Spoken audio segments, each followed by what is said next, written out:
इसे कहते हैं सुकून की जिंदगी।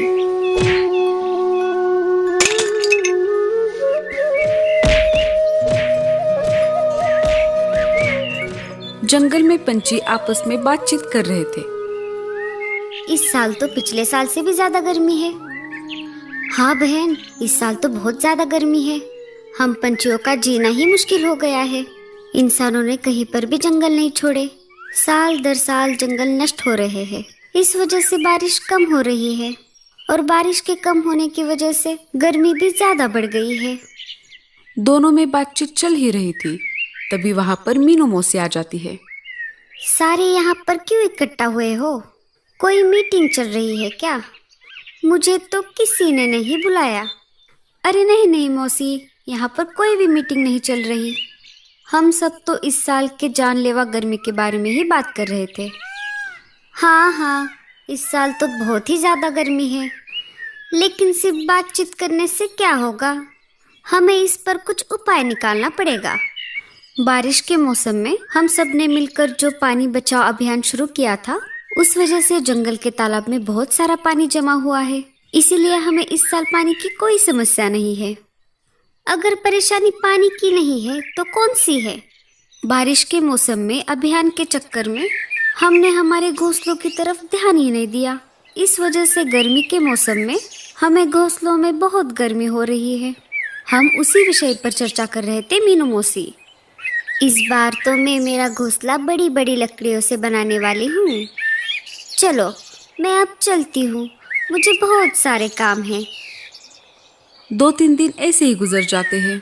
मीनू मौसी अपनी मेहनत और लगन से एक बहुत सुंदर घोंसला बनाती है। मीनू मौसी आते जाते पंछियों को कह रही थी, देखो मेरा घोंसला कितना सुंदर बना है। मैं बूढ़ी हूँ, फिर भी देखो मेरा घोंसला कितना सुंदर लग रहा है। तभी कालू कौवा वहां पर आ जाता है। मीनू मौसी ने कालू कौवे को भी नहीं छोड़ा। क्यों रे आलसी कौवे, आ गया जंगल घूमकर? वैसे भी तुझे दूसरा कुछ आता भी नहीं। देख, मैंने कितना सुंदर घोंसला बनाया है। अब इस बार मुझे गर्मी की कोई समस्या नहीं होगी। मीनू मौसी ने बिना वजह ही कालू कौवे को डांट लगाई थी। कालू को गुस्सा आ गया और उसने ठान लिया, ऐसा घोंसला बनाऊंगा कि सब देखते ही रह जाएंगे। कालू वहां से चला जाता है। उड़ते उड़ते कालू कौवा परदेसी पंछी के पास आ जाता है। परदेसी पंछी मिट्टी का व्यापारी था। अरे कालू, आज इधर कैसे? जी मुझे थोड़ी मिट्टी चाहिए थी। मिट्टी तो मैं दे दूंगा, लेकिन तुम्हें पता है मैं एक व्यापारी हूँ। मैं उधार का व्यापार नहीं करता। मुझे मिट्टी के बदले तुम्हें कुछ ना कुछ तो देना ही पड़ेगा। जी भाई साहब, मैं मिट्टी के बदले आपको अनाज दूंगा। देख लो कालू, अभी तो तुम बोल रहे हो, बाद में पलटना मत। अरे नहीं नहीं भाई साहब, जितनी जल्द हो सके मैं आपको अनाज ला कर दूंगा। परदेसी पंछी कालू को मिट्टी दे देता है। कालू मिट्टी लेकर झरने के पास वाले पेड़ पर आ जाता है। अरे वाह, ये जगह तो बहुत ही बढ़िया है। मैं यहीं पर अपना मिट्टी का घर बनाऊंगा। झरना भी पास है और मुझे पानी लाने में आसानी होगी। दिन रात एक करके कालू मिट्टी से एक मटका घर बना देता है। कालू अपना मिट्टी का घर ठंडा रखने के लिए झरने से पानी लाकर उस पर डाल रहा था।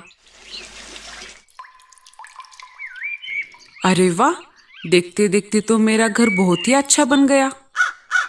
मेरे जैसा घर जंगल में किसी के पास नहीं होगा।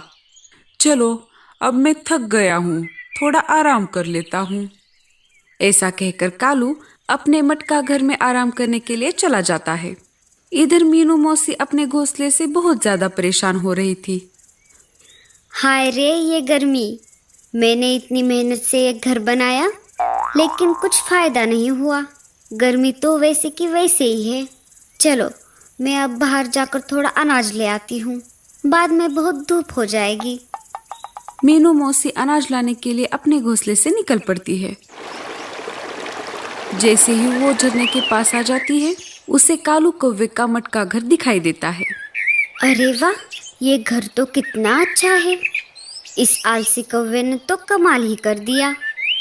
मीनू कालू के घर के पास आ जाती है। अरे कालू, तुमने कितना सुंदर घर बनाया है। क्या मुझे भी ऐसा घर बना के दोगे?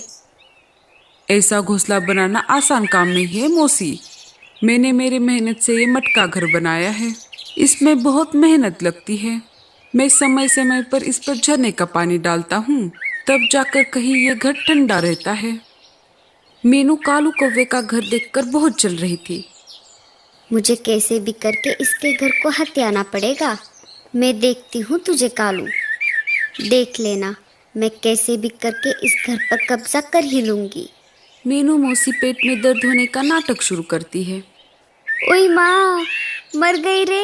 ये अचानक मेरे पेट में दर्द क्यों हो रहा है?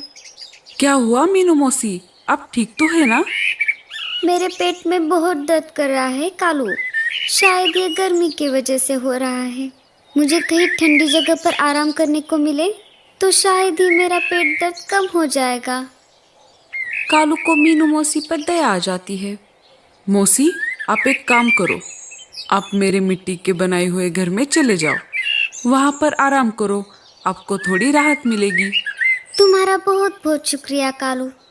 मैं तो घर से अनाज लाने के लिए निकली थी। लगता है अब मुझे भूखे पेट ही सोना पड़ेगा। आप चिंता मत कीजिए मीनू मौसी, मैं आपके लिए अनाज लाता हूँ। मैं मेरा अनाज लाने के लिए बाहर जा रहा हूँ। आते आते तुम्हारा भी लेकर आऊँगा। कालू मीनू मौसी को अपने घर में छोड़कर जंगल में अनाज लाने के लिए निकल पड़ता है। रात हो गई। मीनू मौसी अभी भी कालू के घर में मजे से आराम फरमा रही थी। इसे कहते हैं सुकून की जिंदगी। मुझे तो बना बनाया ही घर मिल गया, और वो भी इतना ठंडा। कालू अनाज लेकर अपने घर की तरफ लौट रहा था। तभी परदेसी पंछी ने उसका रास्ता रोक लिया। क्यों कालू, कहाँ जा रहे हो इतनी रात को? तुमने मिट्टी के बदले अनाज देने का वादा किया था, क्या तुम भूल गए? अरे बाप रे, मैं तो इसके बारे में भूल ही गया था। अभी के लिए मुझे इसे संभालना होगा, बाकी का बाद में देख लेंगे।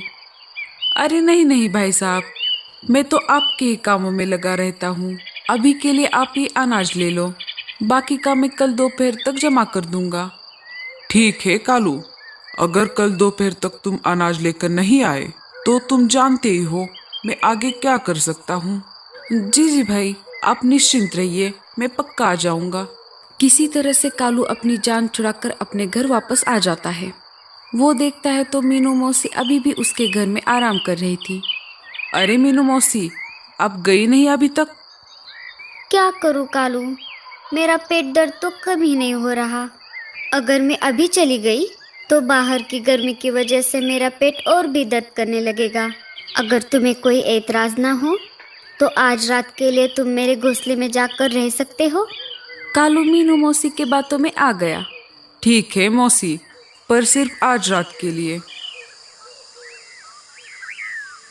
बेचारा कालू हर बार मेरी बातों में फंस ही जाता है।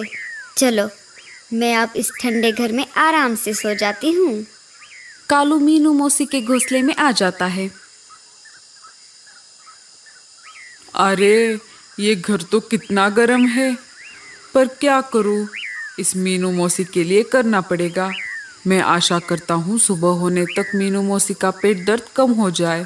मैंने अभी अभी तो मेरा घर बनाया था, मुझे एक दिन भी मेरे ठंडे घर में रहने का सुकून नहीं मिला। सुबह हो जाती है। कालू ने 2-3 दिन से बहुत मेहनत की थी, इस वजह से वो दोपहर तक सोता रहा। तभी परदेसी पंछी कालू के मिट्टी के घर के पास आ जाते हैं। अरे दोपहर हो गई है, फिर भी ये आलसी मस्त घोड़े बेचकर सो रहा है। अभी मजा चकाता हूँ इसे। राजू, जाओ कालू के घर को नीचे गिराओ। परदेसी पंछी अपने सेवक को कालू कौवे के घर को नीचे गिराने का आदेश देता है। परदेसी पंछी का सेवक कालू के घर को लात मार देता है। वैसे ही कालू का मिट्टी का घर नीचे गिर जाता है। घर मिट्टी का था, इसी वजह से नीचे गिरते ही वो टूट गया। तभी मीनू मौसी बाहर गिर गई। ओई माँ, मर गई रे। बेड़ा गर्क हो तुम्हारा। लगता है मेरा पैर टूट गया। रुक, मैं तुझे अभी दिखाती हूँ। मीनू मौसी को देखते ही परदेसी पंछी का सेवक वहां से भाग जाता है। अरे नाश मिटे, कहाँ जा रहा है मुझे अकेला छोड़कर? अरे मालिक, जान है तो जहाँ है, सिर सलामत तो रोज हजामत। मैं तो चला, अब आप ही देख लो। तेरा सेवक तो भाग गया, पर मैं तुझे नहीं छोड़ूंगी। मीनू मौसी जोर जोर से परदेसी पंछी को पीटने लगी। ये सारा सीन कालू कौवा ऊपर से देख रहा था। अरे बाप रे, मीनू मौसी का ये रूप तो मैंने आज तक कभी नहीं देखा। मुझे जाकर परदेसी पंछी को बचाना होगा। अरे कलमुहे, तू मुझे मारना चाहता था? मुझे, मीनू मौसी को? हाँ? अरे मीनू मौसी, मुझे छोड़ दो। मुझे लगा इस घर में कालू कौवा है। मुझे तो उसको सबक सिखाना था। मुझे क्या पता उसमें आप थी। तभी वहां पर कालू कौवा आ जाता है। अरे मौसी, उसे छोड़ दो, उसकी कोई गलती नहीं है। मैंने ये घर बनाने के लिए इसी परदेसी पंछी से मिट्टी ली है और इसके बदले मैंने इसे अनाज देने का वादा किया था। आज दोपहर तक मुझे इसको अनाज देना था, लेकिन मैं दे नहीं पाया। इस वजह से इसने मेरा घर तोड़ दिया। अब तो ये मेरे हाथों से और मार खाएगा। क्यों रे परदेसी पंछी, ये जंगल क्या तेरे बाप का है जो तू मिट्टी बेच रहा है? अब तो तुझे हम दोनों को मिट्टी का घर बना के देना होगा। हाँ हाँ मीनू मौसी, मैं आपको भी घर बना के दूंगा और सारे पंछियों को मुफ्त में मिट्टी बांट दूंगा। अब तो मुझे छोड़ दो। जैसा कि परदेसी पंछी ने कहा था, उसने मीनू मौसी और कालू कौवे के लिए मिट्टी का घर बना दिया और साथ ही साथ जंगल के सारे पंछियों को मुफ्त में मिट्टी बांट दी। सारे पंछियों ने मिलकर अपने अपने मिट्टी के घर बना दिए और खुशी से अपने ठंडे ठंडे घर में रहने लगे।